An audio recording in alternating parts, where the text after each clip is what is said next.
여러분 안녕하세요. 오늘은 야곱이 자신의 인생을 마무리하며 만종을 울리며 이스라엘의 12지파에 대한 예언을 하며 인생의 가장 귀중한 사역을 마무리하는 그 과정까지 알아보겠습니다. 야곱이, 즉 이스라엘이 아들 요셉에게 심부름을 시키는 일이 생기지요. 요셉의 형들이 세겜으로 양떼를 치러 갔는데 가서 모두 잘 있는지 소식을 가져오라는 것이죠. 그러나 그것은 야곱의 인생의 천병력 같은 오랜 세월을 가슴에 묻어야 할 험악한 사건이 될 줄은 꿈에도 모르고 말이죠. 요셉은 아버지 야곱의 명을 받고 형들을 찾아 나섭니다. 이제 그의 형들의 반응을 살펴볼까요? 창세기 37장 19절에서 20절 말씀을 보니 서로 말하기를 보라, 이 꿈꾸는 자가 오는도다. 그러므로 이제 보라, 우리가 그를 죽여서 그를 구덩이에다 던져놓고 우리가 말하기를 어떤 악한 짐승이 그를 잡아먹었다 하자. 그리고 그의 꿈들이 어떻게 되는지를 우리가 알아볼 것이다 하는지라. 우와, 형제끼리 참으로 놀랍지요. 그래서 잠언 27장 4절 말씀에서는 진노는 잔인하고 성냄은 사나우나 시기 앞에 누가 설 수 있으리요 라고 말씀하셨지요. 그 상황에서 루벤과 유다는 이를 말리며 요셉을 살릴 수 있는 방법을 모색을 하고 중재를 하지요. 창세기 37장 26절에서 28절 말씀을 보니 유다가 자기 형제들에게 말하기를 만일 우리가 우리의 동생을 죽이고 피를 감추면 무엇이 유익한가? 그때 미디안 상인들이 지나가는데 그들이 요셉을 구덩이에서 들어 올려서 요셉을 이스무엘인들에게 은 20개의 반이, 여기서 이스무엘인들은 이스마엘 후손들이죠. 그들이 요셉을 이집트로 데려갔더라. 요셉은 목숨을 건지기는 했지요. 그리고 그들은 요셉의 옷에 짐승의 피를 적시고 아버지 야곱에게 갖다 주지요. 야곱은 요셉이 짐승에게 찢겨 죽인 걸로 알고 자기 아들을 위하여 여러 날을 애도하지요. 그는 모든 가족의 위로를 거절하고 그를 위하여 울기를 계속하지요. 이게 무슨 일인가요? 아마 야곱은 자신이 요셉을 심부름시켜서 그렇게 됐다고 자책하며 더 마음이 비통했을 것입니다. 분명 하나님은 복을 약속하셨는데 사랑하는 라헬이 낳은 그 애지중지하던 요셉마저 야곱의 시야에서 사라져버리고 외롭고 쓸쓸하고 비참한 애통하는 서글픈 세월이 된 거죠. 형들의 계략으로 요셉은 이집트의 종으로 팔려가고 그들의 거짓말로 인하여 요셉이 죽은 줄로만 알고 비통해하는 야곱, 참으로 안타깝지요. 이를 살펴보건대 인류의 조상 아담의 타락 이후 인간성 깊숙이 오염된 죄의 그 가공할 위력을 느끼기에 충분한 사건이죠. 이는 우리에게는 끝없는 절망감을 남기고 인간에게는 선한 구석이 하나도 없다는 것을 실감을 하지요. 그래서 의인은 없나니 하나도 없도다라고 하셨지요. 언약의 후계자로 선택된 가문에서조차 질투와 시기와 살인과 음모와 거짓말로 얼룩진 부끄러운 인생사가 펼쳐지는 것을 보면 알 수 있지요. 그러나 요셉의 사건을 전체적으로 살펴보면 인간의 그릇된 계획과 행동까지도 활용하셔서 하나님의 선하신 뜻대로 선하게 구속사를 이루어 나가시는 하나님의 은혜의 섭리를 발견하게 되고 하나님의 구원의 섭리에 대한 큰 확신을 얻을 수 있지요. 어느덧 세월이 흘러 이집트와 온 주변에 기근이 심해져서 이집트에는 곡식이 있다는 소식을 듣고 야곱은 베냐민을 제외한 아들 10명을 곡식을 사러 이집트로 보내지요. 그러나 이스라엘의 아들들이 곡식을 사러 이집트에 갔는데 그 이집트의 치리자는 그들을 알아보지요. 우리 모두는 그가 누군지 다 알고 있지요. 바로 요셉이지요. 그러나 그들은 그를 이집트인의 치리자로만 알고 땅에 얼굴을 대고 넙죽 절을 하지요. 또다시 여차여차 하다가 결국 그 이집트의 치리자는 그의 막내 동생 베냐민을 데리고 오라며 시몬을 그들 앞에 결박하여 인질로 삼지요. 여러분은 시몬의 성품이 얼마나 난폭하다는 걸 눈치챈 분은 지혜로우신 분이죠. 바로 그는 썩음의 디나 사건으로 인하여 피복수전을 벌인 장본인의 하나죠. 가나안으로 돌아온 9명의 형제들은 다시 기근이 그 땅에 더 심해지자 결국 야곱은 곡식을 더 사오라며 믿음의 결단을 하지요. 창세기 43장 13절에서 14절 말씀을 보니 너희 아우를 데리고 일어나서 다시 그 사람에게로 가라. 전능하신 하나님께서 그 사람 앞에서 너희에게 자비를 베푸시어 그 사람이 너희 다른 형제와 베냐민을 보내주기를 바라노라. 만일 내가 내 자식들을 잃으면 이르리로다 하더라. 결국 막내 아들 베냐민이 이집트로 동행을 했지만 또다시 베냐민이 위험에 빠져서 그 치리자의 종으로 잡혀야 하는 예상치 못한 사건이 터지지요. 이는 바로 이집트의 치리자가 된 요셉이 형제들을 테스트하는 거지요. 이에 유다는 요셉이 이집트에 팔려가기 전에도 동생을 위해 형제들에게 중재를 했었지요. 이번에도 또 그가 중재로 나섭니다. 유다는 아버지 야곱과의 약속을 반드시 이행하겠다는 굳은 의지를 나타내며 자신이 대신하여 종이 되겠다며 감동적인 탄원을 하지요.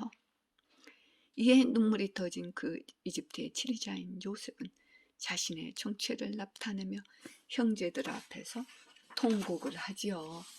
이제 요셉이 형제들에게 한 말을 찾아볼까요? 창세기 45장 8절에서 9절 말씀을 보니 그러므로 이제 나를 여기에 보는 것은 당신들이 아니라 하나님이시니 그분이 나를 파라오에게 아비가 되게 하시고 그의 온 집의 주가 되게 하시며 온 이집트 땅의 치리자를 삼으셨나이다. 당신들은 속히 내 아버지께로 올라가서 아버지께 말하기를 아버지의 아들 요셉이 이렇게 말하더이다. 하나님께서 나를 온 이집트의 주로 삼으셨으니 지체하지 말고 내게로 내려오셔서 이렇게 말하며 요셉이 파라오의 명대로 가족들을 데리고 올 수레와 길에서 먹을 양식들을 챙겨주지요. 결국 그 형제들은 아버지 야곱에게로 돌아가 모든 일들을 설명을 하지요. 어머나 이게 웬일일까요?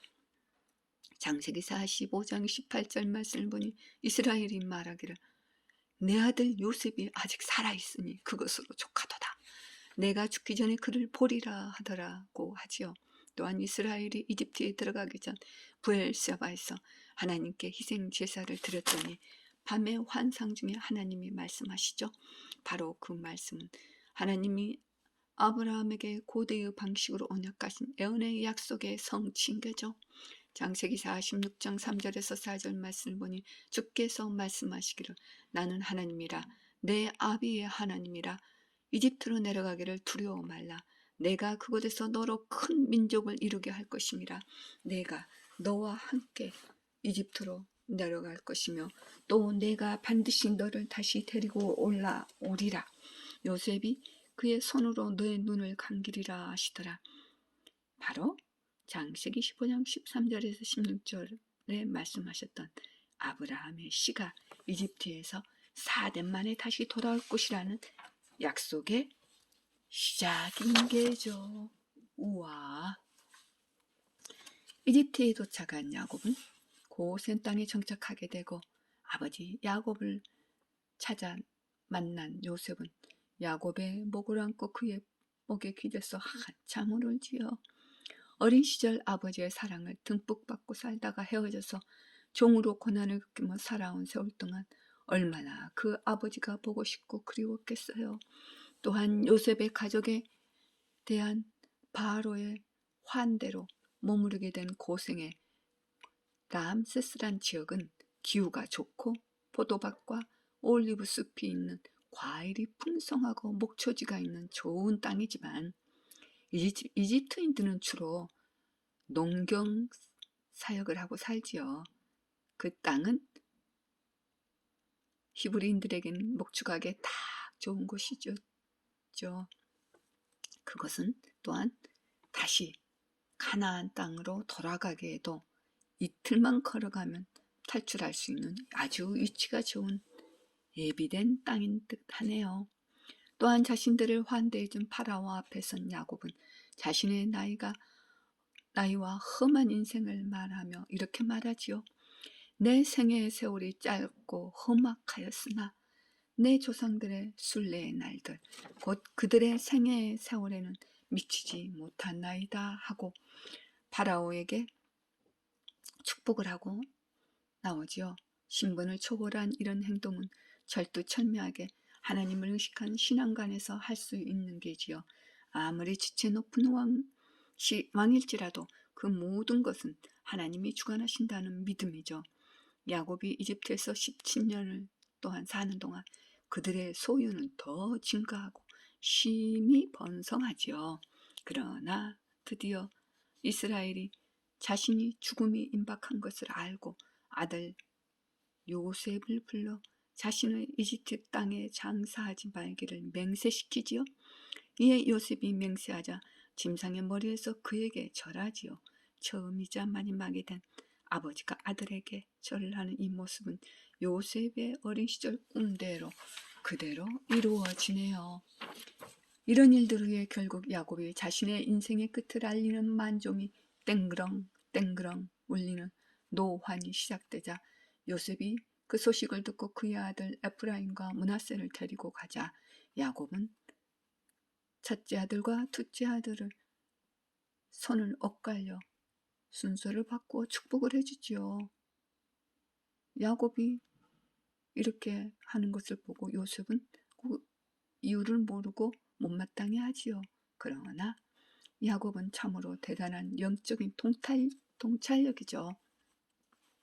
이 일은 후세 역사에서 바로 첫째가 북이스라엘을 통치하는 위치에 서게 되지요. 야곱의 축복대로요.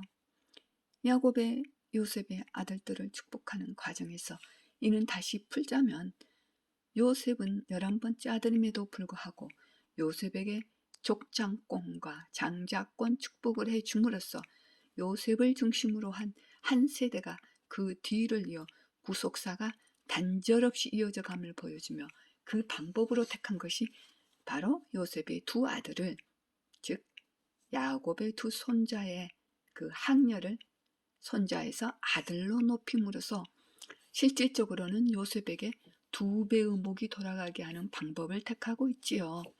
이는 사회의 통념을 깨고 아우를 형보다 더 축복한 자 또한 당장 정복할 가능성조차 없는 약속의 땅을 이미 다 정복한 것처럼 확신하고 분배해주는 장면은 놀랍지요.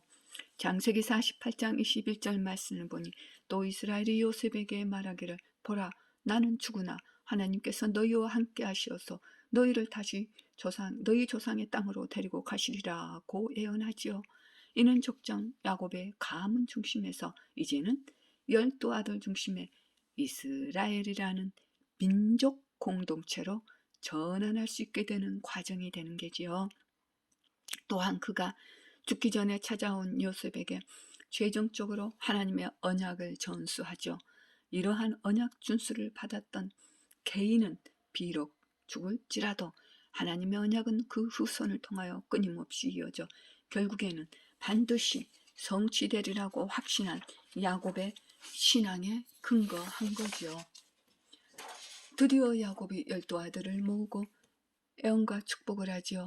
그 애언들을 정리하자면 장자 루벤의 물리적인 유업은 요셉에게로 돌아갔고 제사장권은 레위에게로 왕권은 유다에게로 돌아가지요.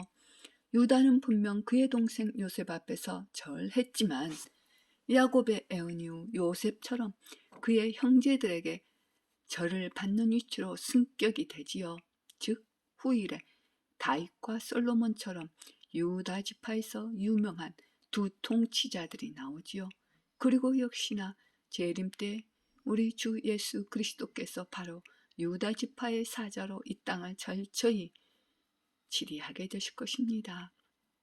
창세기 49장 11절 말씀은 바로 유다 지파의 예수 그리스도의 초림과 재림을 예언하는 내용이지요. 말씀을 볼까요? 그의 어린 나귀를 포도나무에 메고 그의 나귀 새끼를 선배란 포도나무에 메며 그의 옷들을 포도주로 빨고 그의 의복을 포도의 피로 빨았도다. 야곱의 마지막 유언들이 얼마나 풍성한지 여러분들은 그 말씀들을 묵상해 보시기 바랍니다. 창세기에 이 한 장의 야곱의 유언이 역사적으로 성취된 수많은 애언들이 들어있지요. 그리고 또한 앞으로도 이루어질 일들까지 다 애언이 되어 있답니다. 창세기 49장 33절 말씀을 보니 야곱이 자기 아들들에게 명령하기를 마치고 그의 발을 침상에 모으고 숨을 거두니 그의 백성에게로 합쳐졌더라. 결국 야곱이 죽지요. 야곱이 죽자 그가 맹세시킨 대로 야곱과 그의 아들들은 가나안 땅 마므레 앞 막벨라들의 굴에 매장하게 되지요. 그 매장지는 바로 아브라함과 사라, 이삭 등이 묻힌 곳이죠. 이렇게 야곱의 인생은 역사 속에서 큰 애언을 남기며 사라지네요. 여러분, 오늘도 지식 안에서 기쁨이 넘치시기를 바랍니다. 우리가 인생길에서 겪는 험한 훈련과 연단과 고난 등은 다 하나님의 기쁘신 뜻과 섭리가 있는 것이니 우리는 늘 감사함으로 하나님께 기도하며 살아가야겠지요. 감사드리며 여러분 안녕.